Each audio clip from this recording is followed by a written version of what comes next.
సరే, ఆప్షన్ ట్రేడింగ్లో లాభాల పెంచే 2 కీలకమైన మెట్రిక్స్ గురించిప్పుడు చూద్దాం. ఇలా చాలామందికి జరుగుతూ ఉంటుంది కదా. దీనికి కారణం ఆప్షన్ బయర్స్కి వ్యతిరేకంగా పనిచేసే ఒక అదృశ్య శక్తి.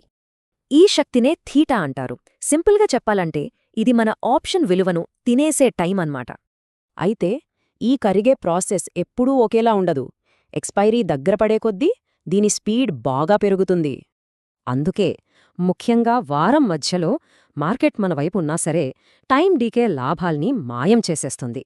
థీటా టైంతో మన డబ్బును తీసేస్తే డెల్టా మనకు లాభం తెచ్చిపెడుతుంది. ఇదే ఆప్షన్ ధర కదలికను డిసైడ్ చేస్తుంది. సో మన టార్గెట్ ఏంటంటే డెల్టాను మనకు అనుకూలంగా మార్చుకోవటమే. దీనికోసమే కరెక్ట్ స్ట్రైక్ సెలెక్ట్ చేసుకోవాలి.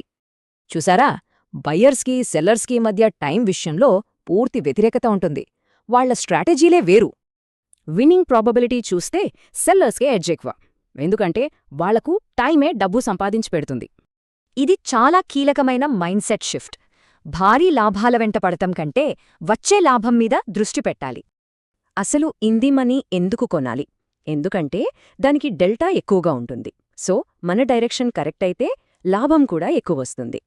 ఇక్కడ చూడండి, చిన్న స్ట్రైక్ ప్రైజ్ మార్పుతో డెల్టా ఎంత పెరిగిందో. మార్కెట్ మూవ్మెంట్కి ఇది చాలా ఫాస్ట్గా రియాక్ట్ అవుతుంది. మరి సెల్లర్ సంగతేంటి? వాళ్లకి టైం డికేనే ఒక వరం. ఆప్షన్ విలువ తగ్గితేనే వాళ్లకు లాభం. ఇది కొంచెం వింతగా అనిపించొచ్చు, కానీ మార్కెట్ డైరెక్షన్లో ఎక్కువ లాభం పొందాలంటే ఐటీఎం అమ్మడమే మంచి స్ట్రాటజీ. ఎందుకంటే మార్కెట్ మనం అనుకున్నట్టు వెళ్తే ఈ ఎక్కువ ప్రీమియం వల్ల ఓవరాల్ ప్రాఫిట్ బాగా పెరుగుతుంది. దీనికి ప్రూఫ్ ఇక్కడే ఉంది. చూడండి, మార్కెట్ ఒకేలా పడినా ఐటీఎం సెల్లర్కే లాభం చాలా ఎక్కువగా వచ్చింది.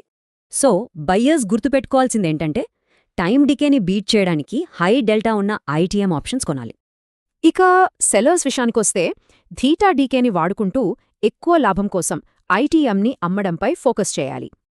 సో ఆలోచించండి, ట్రేడింగ్లో గరిష్ట లాభం కోసం చూస్తున్నారా, లేక గెలిచే అవకాశం కోసం చూస్తున్నారా?